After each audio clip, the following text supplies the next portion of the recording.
Episode 12।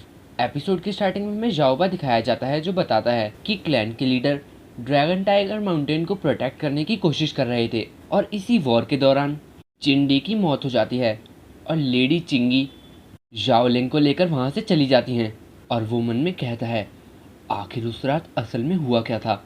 इसके बाद हमें फिर से टाउन दिखाया जाता है जहाँ पर दो लोग आपस में बात कर रहे होते हैं और उनमें से एक बंदा कहता है तो क्या तुमने सुना सीटू जेंटियान जाओलिंग से बहुत बुरी तरह से पिटा है। और तभी दूसरा बंदा कहता है जाओलिंग सिर्फ एक 17 साल का एमेच्योर वॉरियर है। मुझे उस पर दया आती है कि वो सीटू फैमिली के मामले में फंस गया, आगे चलकर उसे काफ़ी सारी दिक्कतें होने वाली हैं।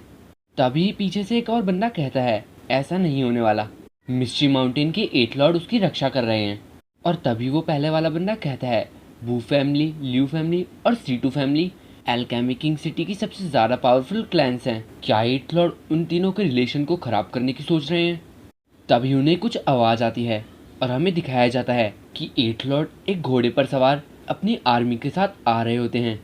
इसके बाद हमें एक फाइटिंग ग्राउंड दिखाया जाता है जहाँ एक अनाउंसमेंट होती है केवल 3 स्पॉट्स बचे हैं। इसके बाद हमें फाइटिंग ग्राउंड दिखाया जाता है और एक बंदा कह रहा होता है केवल 3 स्पॉट्स बचे हैं, मुझे डर है कि सीटूजेन जीत जाएगा। लेकिन अगर जाओलिंग या सीटूजेंटियान यहाँ होते तो उसके जीतने का सवाल ही नहीं उठता। तभी दूसरा बंदा कहता है हाँ तुमने सही कहा, वो कहते हैं ना अगर माउंटेन्स पर कोई टाइगर नहीं होगा तो वहाँ मंकी ही रूल करेगा। इसके बाद हमें वो फाइट दिखाई जाती हैं जहाँ सीटूजेन अपने अपोनेंट से काफ़ी आसानी से जीत जाता है और उस पर हंस रहा होता है और कहता है तो अगला कौन है।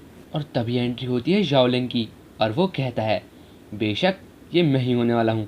और उसे देखकर वहाँ खड़े सभी लोग हैरान होते हैं और खुद सीटूजेन भी काफ़ी ज़्यादा डरा हुआ होता है और वो कहता है तुम यहाँ क्यों आए जाओलिंग, क्या तुम्हें सीटू फैमिली से डर नहीं लगता, क्या तुम सीटू क्लैन के हाथों मरना चाहते हो। और तभी जाओलिंग उस फाइटिंग ग्राउंड में एंटर करता है और कहता है जिसे डरना चाहिए वो तुम हो। और जहाँ तक मैं देख सकता हूँ मुझे लगता है कि तुम पूरी तरह से ठीक हो चुके हो, तो यानी तुम तैयार हो फिर से बुरी तरह से पिटने के लिए जैसे तुम पिछली बार पिटे थे। और उसका ऐसा अंदाज देखकर सीटूसन काफ़ी ज़्यादा डर जाता है और वहाँ से हार मानता हुआ भाग जाता है और दूर जाकर छुप जाता है।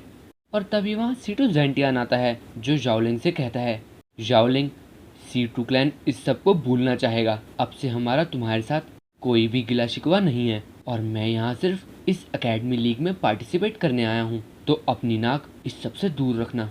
इसके बाद हमें फिर से सीटूजेन दिखाया जाता है जो रोता हुआ सीटू जेंटियान से कहता है तुम उसे ऐसे आसानी से नहीं जाने दे सकते, उसने तुम्हें काफ़ी बुरी तरह मारा था और तुम्हें नंगा भी किया था।